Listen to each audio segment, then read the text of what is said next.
Welcome back to the channel. In today's video, I'm going to show you guys how to change your PIN on the Signal Messenger application in 2021 on your iPhones. Very easy and simple to do. So all you have to do is head over to the Signal application and open that up.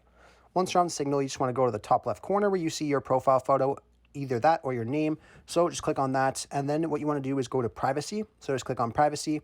Scroll down, and under Signal PIN, you'll see an option to change your PIN. So if you just click on change your PIN, it's going to say that you can change your PIN as long as this device is registered. So all you do here is just type the PIN that you want to change it to. So let's just say if I want to change it to 1111, then click on next. It says choose a stronger PIN, so I'm going to have to choose a stronger one here. So let's just do 1471.